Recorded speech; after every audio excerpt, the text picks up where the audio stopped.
welcome to the National STEM Championship 2024. Now, in last week's first quarterfinal, 15 teams went through the agony and excitement of 3 intense challenges. First, they had to construct a pumping heart model with just plastic bottles to explain what goes on in a cardiac cycle. Then, they had to build a 2-tier tower with just sheets of paper to withstand a load. And finally, devise a 90 cm tall roller coaster track for a marble to travel on. Now, the track must at least have 1 loop, and it is fabricated purely from plain cardboard. These challenges not only tested the team's knowledge in STEM, but also stretched their imagination and creativity. And tonight, 12 new teams are vying for that very precious place in the semi-finals as well. Who are they? Let's take a look.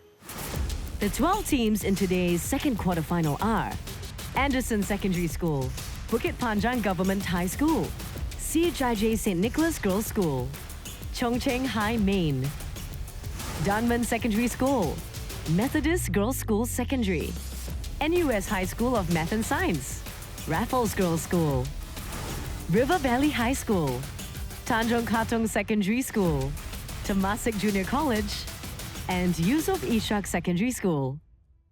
Just like in the first quarterfinal, today's teams must conquer 3 STEM challenges. The first challenge focuses on their knowledge and understanding of biology.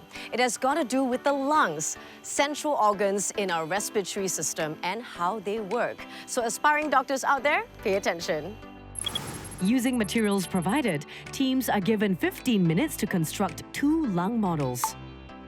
One shows a pair of healthy lungs, while the other shows lungs affected by either asthma or infected by COVID-19. Teams must demonstrate how healthy lungs function versus how lungs affected with asthma or COVID-19 work.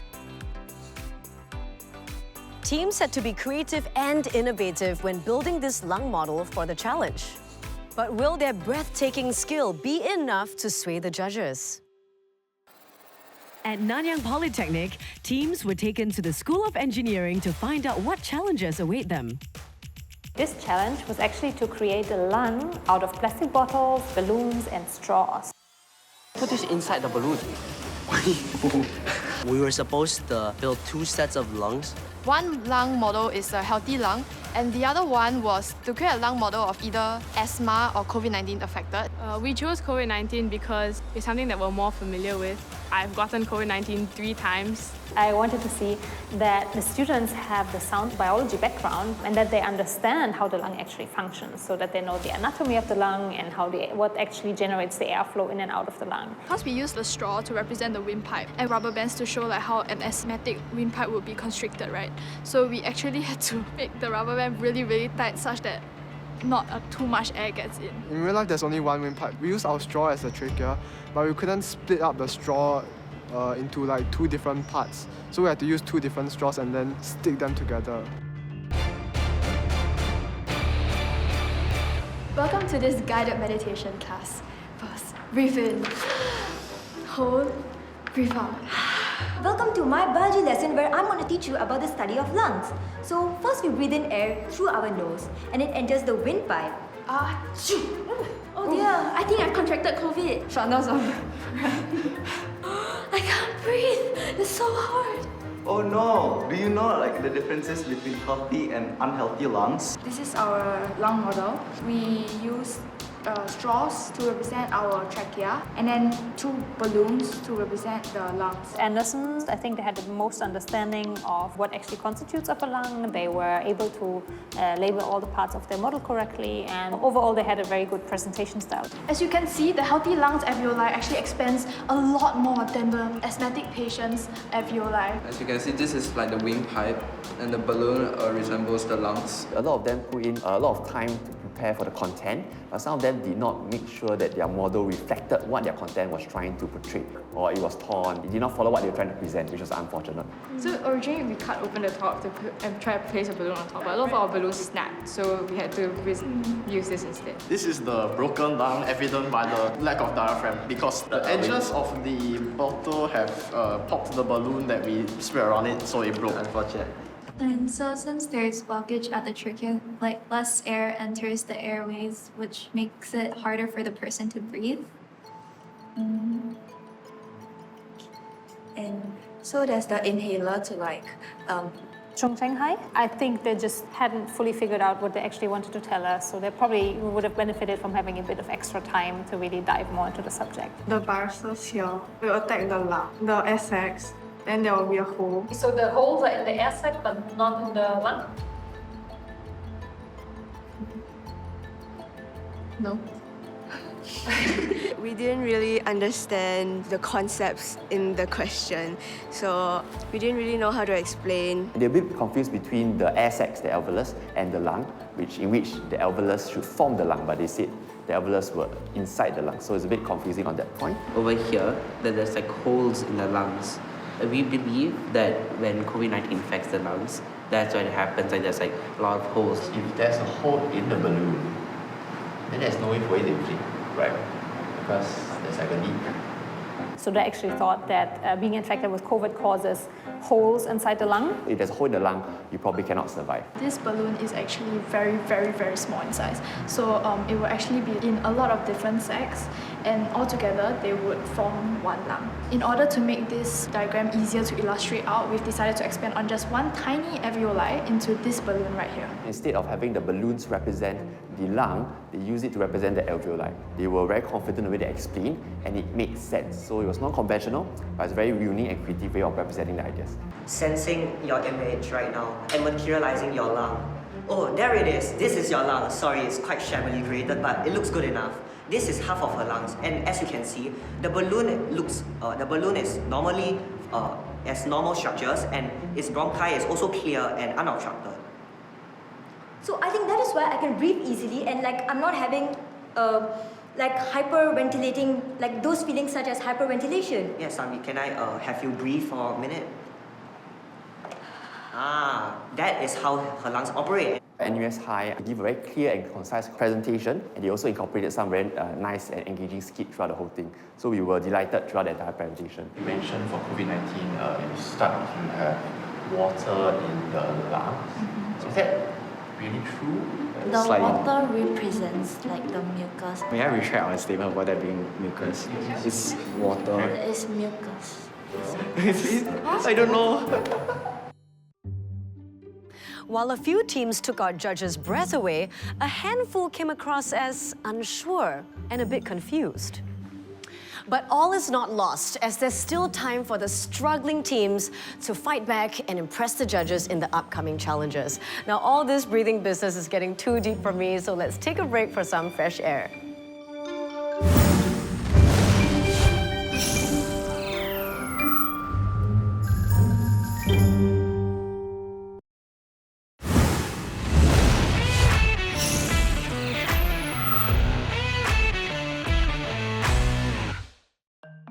Believe me when I say that I can count the number of elements that I know of in the periodic table with my two or maybe just one hand. So let's see, oxygen, carbon dioxide, helium, nitrogen, and that's about it. My chemistry teacher will be so proud of me. That's only 4 out of 118 elements in the periodic table. Now, how will our teams fare? Will they pull off an elemental surprise? Teams have 15 minutes to show how they understand how the elements in the periodic table work. They have to fill in the 7 cards in the periodic table with the correct properties of the missing element. Then, after answering a compound-related question, teams use materials provided to build molecular structures based on 3 compound cards given. Teams that have studied the periodic table will be in their elements. Firstly, teams had to crack their brains to identify the missing elements and their properties. Then if that wasn't hard enough, they had to race against time to build the molecular structures of the missing elements. Now, will their presentations be enough to get a good reaction from the judges?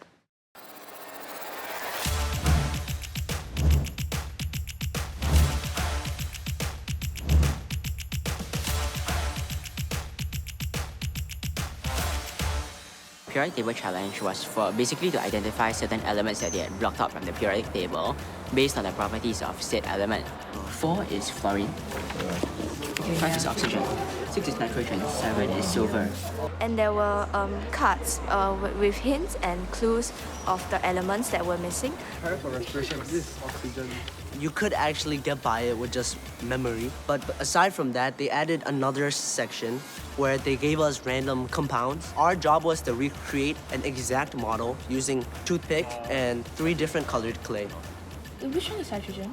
Through this fun activity, they have the more motivation to learn chemistry first. Not only just memorize the periodic table. Sodium chloride is ionic, so it's just... I like argon because we don't really know what argon is, but it's used in a lot of like our normal appliances like light bulbs. It's an inert gas, so it won't like actually react with the very high temperatures of the tungsten. Hope the students, they can get fun in chemistry and like chemistry science, and also further contribute to the chemistry science in their future career, in their future studies.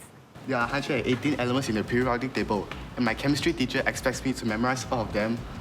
How do I do that? Oh, I remember I accidentally spilled ink on this table-like thing. What is it? There's hydrogen and helium. But wait, what's next? We are a group of interns from ASAP Science looking for our next periodic table song. Raffles Girls' team impressed me is their songs to express the periodical table, and that's very interesting for the presentation. And also their basic understanding of chemistry is very well. But what can we do with these elements? Let's all demonstrate this by taking a deep breath in together. We did study a bit of organic chemistry before coming in, so we did know how to build the structures. And I feel that our understanding of the periodic table is quite alright as well. Our teachers prepared us quite sufficiently for this section, and we just hope that the presentation will be smooth sailing. Butanol starts with BUT.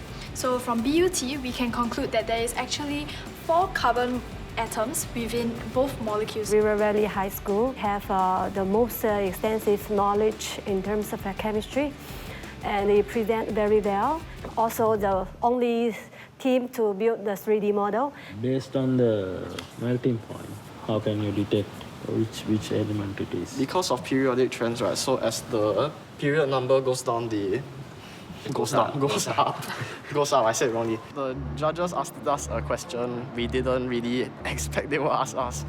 So that kind of threw us off. So we just gave our best explanation that we could muster up at the moment. The second will have a lower melting point and so on. Why? Now looking back on it, I think it's very wrong. Compound 2, it is used to enhance flavor and clean wounds. So we determined that it was table salt, NaCl.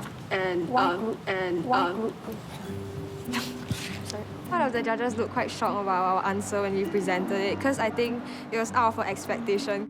We actually identified it wrongly, and it was quite of like a big difference between the correct answer and the wrong answer, so she was quite shocked.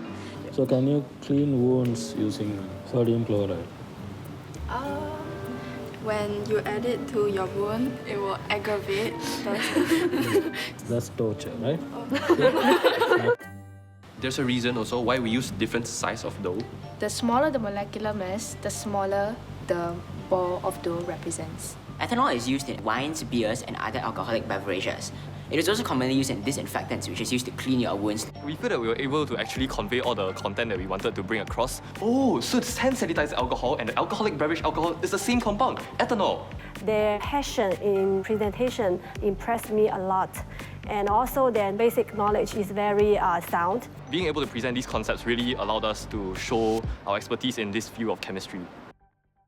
The second challenge is now done and dusted. While some teams had their periodic table down pat and were able to deliver convincing and solid presentations, other teams could not keep their eye on the prize and fumbled. There's still a chance for struggling teams to turn things around. But will they? Stick around to find out.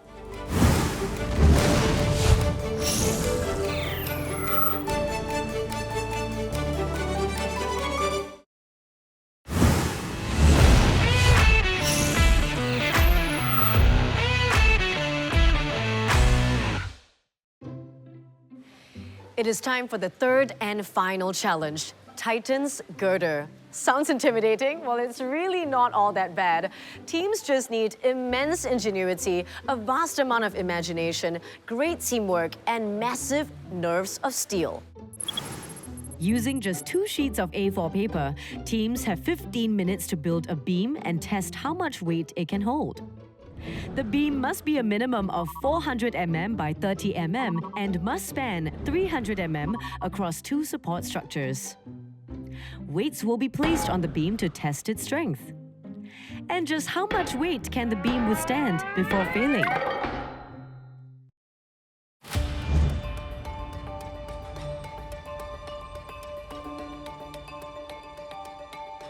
We had to make a structure that could withstand the largest amount of weight with 2 pieces of A4 paper with the requirements of it being 40 cm long and 3 cm wide. We also set a time limit of 15 minutes. My plan is to make it into a triangle like a truss. How about we do like that? They cannot design things that are too complex that they cannot handle, and so they have to strategize before they can do the bridge construction. We had a minimum dimension, so we couldn't just like create the bridge out of just those 2 pieces of paper. We had to like tear and we had to adjust the length accordingly to meet the minimum requirements. We need this as the support. So we put a servo triangle here, we put one here. That's a so smart. yeah. The most difficult part is on how to stabilize the structure because we can't put weights on both of the ends. I have absolutely no clue how to do this. I trust in my team. Yeah, like that. We tried to combine 2 paper beams together. However, we didn't take into consideration that the other end of the shorter paper slip would end up falling. So we tried to make a net to intertwine it, but it didn't work very well.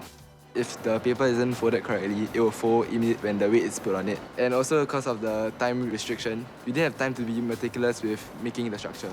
Wait, the ridges are coming undone.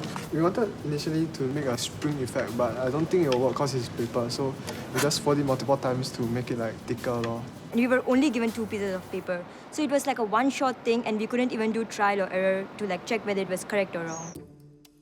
We try one piece of paper, see how much weight it can hold first. What if it? It's not gonna be good. This side is no way this will hold up. Wait, no. Let's hope teams hold up to scrutiny and don't fold under pressure during their presentations. And the ridge is falling down, falling down. Wait, let me tell you why our bridge won't fall down. Look at the structure we formed there, a triangle. At the side here, it makes triangle shapes. Triangle is known to be one of the strongest shapes because it can distribute the weight evenly. Many of the team, they mentioned about the strength of a triangle, which is true. Unfortunately, the bridge that they built is actually not a triangle. It's at best a W or a V shape. We took inspiration from the shape of Toblerone. I think that our concepts were pretty solid. We incorporated the use of triangles into our bridge design. We were doing really well when we tested it, but then it didn't turn out as well as we thought it would. Yeah.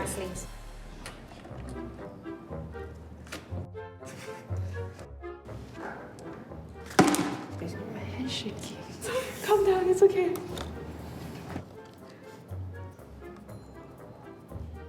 Oh, let's go. The size.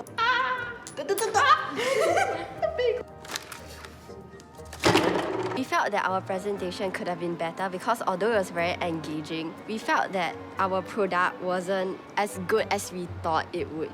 After the challenge, we kind of expressed our feelings towards our prototype by, If we were to fold it in this structure, it could actually withstand a lot of weight. The students from River Valley, they did a really good job in doing an orthogonal structure of the trusses. It was a real good design, which the other schools clearly didn't do that. When we placed the weights onto the bridge, it collapsed, which is kind of sad. We did some tests at the back, so in the middle here you can see it's a bit folded. Our main team philosophy is to just focus on our own progress and how well we have done. Help! A monster is chasing me! Oh, but there's a bridge here, I need to cross it! Someone help me, please, please! NUS High School scores the best. They placed the weights very cleverly to distribute the weights across the cross surface. So that was a good strategy. And they also had a good synergy between the team members. Minimum this length. When we folded to make the structure stronger, we actually only measured up to 3 mm. So that's why in the judging room we had to extend to meet the mark of 400. You should not be sticking the bridge to the blocks. Yeah. You should just place on top. We accidentally stuck our structure to the apparatus that we weren't supposed to use. So we were made to take it off, and in the end, our structure collapsed. If we do go to wildcard round, I think it's another opportunity for us to redeem ourselves. Going into the wildcard round is pretty likely, sadly to say. We hope that we can get into the semi-finals. I think that we have quite a good chance to get to the semis. Yeah, making it to the semi-finals, definitely.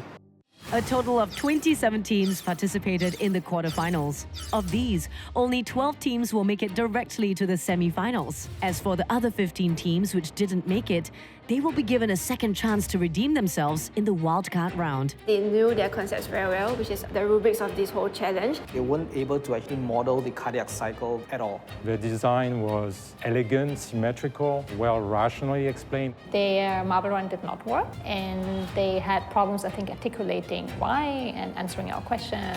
Some of them did not make sure that their model reflected what their content was trying to portray. Their passion in presentation impressed me a lot. It was a real good design, which the other schools clearly didn't do that. I don't think we have a very good chance. Going into the wildcard round is pretty likely. I like to think that we have a pretty good chance of getting into the top 16. We are very confident.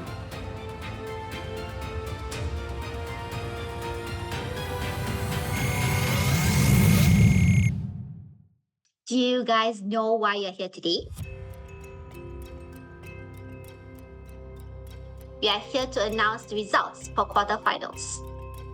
You guys ready? You guys are all heading to the wildcard round.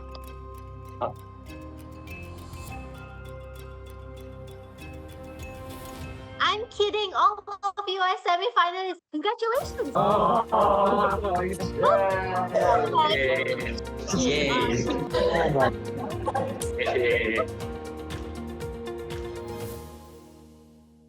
Congratulations to the 12 teams that have made it through to the semi-finals. You must be so proud of what you've achieved so far.